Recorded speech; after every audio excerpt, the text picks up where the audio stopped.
Okay, we were going to be talking about the job numbers and what people think about the job reports and everything. Um, make sure to hit the like button and subscribe to the channel. And I'm also open to anybody's opinions on the video. So if you want to ask a question after I upload the video, you can. But here's the 5 key takeaways from a strong June job reports number.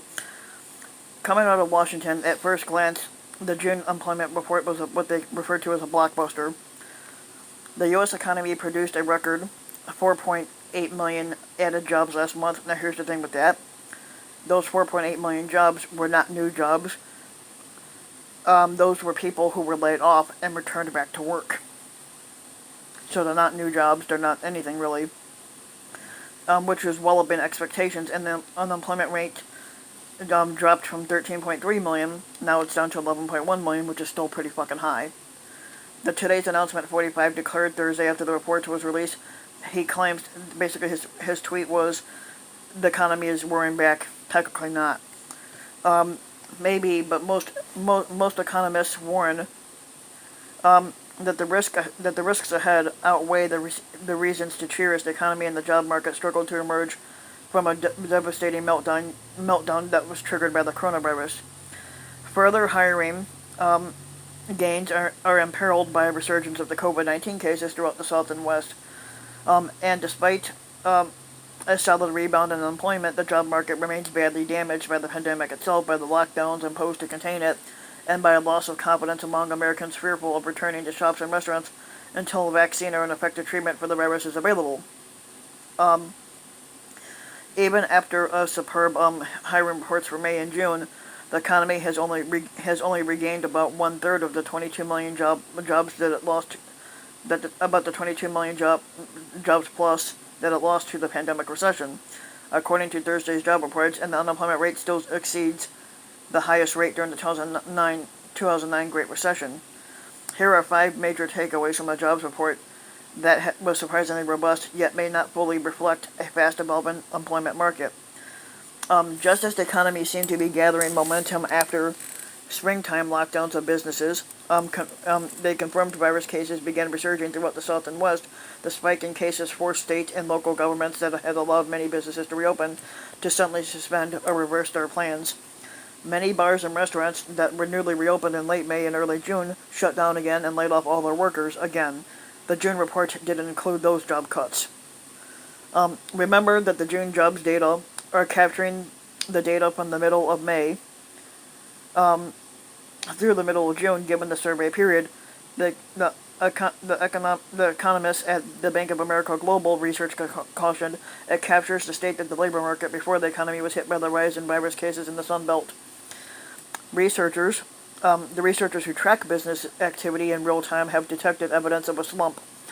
Homebase, a thing called Homebase, a provider of time tracking software for small businesses, discovered that the number of hours worked at its client companies has leveled off after having risen sharply in May and early June. Likewise, the data from Womply found that the proportion of bars that are closed in Texas, Florida, Tennessee, and some other states grew last week after having declined steadily since April or May. What's more, the government reported Thursday that the number of laid-off American workers seeking unemployment benefits last week remained at an elevated pace, which was 1.43 million, down slightly from the previous week, but alarmingly high by historical standards.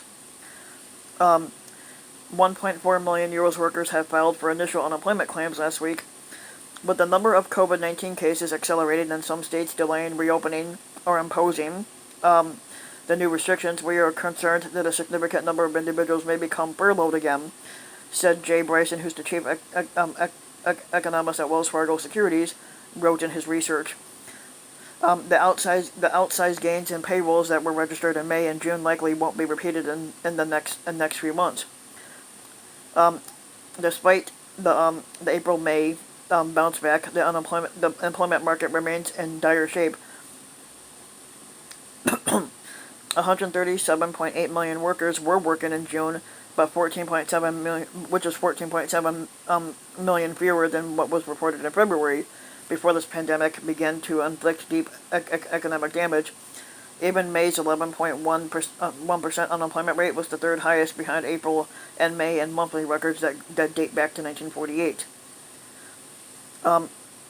The vast majority of the May's job gains appeared to come from businesses that had recalled employees, that basically recalled their workers back to work, were provisionally let go during the virus lockdowns. The number of Americans on temporary layoffs had sank by a record 4.8 million last month. Ominously, by contrast, the number of people labeled permanent job losers surged by 588,000 last month. That was the biggest such jump since February of 2009. In the depths of the Great Recession, those people will likely find it more difficult to regain employment. Joe Biden, the presumptive Democratic nominee for president, denounced 45 for declaring what Biden said was a premature victory over job losses. 45 has spiked the ball and made this all about him. He doesn't seem to realize he's not even on the 50-yard line. White workers continue to fare better than the black workers. In June, the jobless rate for white Americans fell from 12.4% in May to 10.1%. For African Americans, the rate dropped less, from 16.8% to 15.4%. Historically, the unemployment rate for black workers has been 1.5 times to 2 times the rate for white workers. That gap had narrowed the early stages of the pandemic because African Americans worked disproportionately in many frontline jobs, which include warehouses, grocery stores, and takeout eateries. Such businesses were generally regarded as essential, and so they managed to retain most of their workers.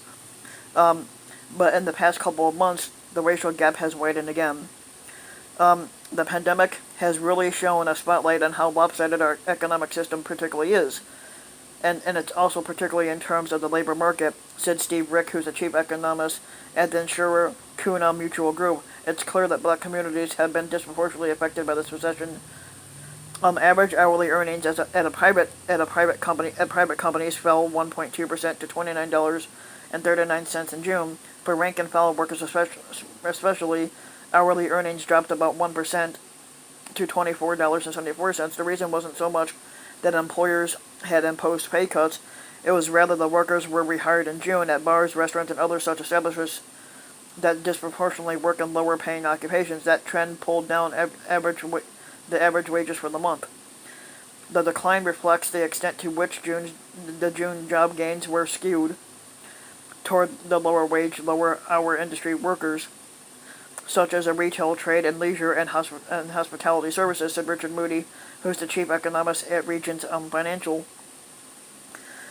A job quality index, which is produced by the Cornell University's law school, found that nearly 87% of the June job growth and private sector hiring came from what they call low quality jobs, which was non-management positions that offer the below average weekly earnings.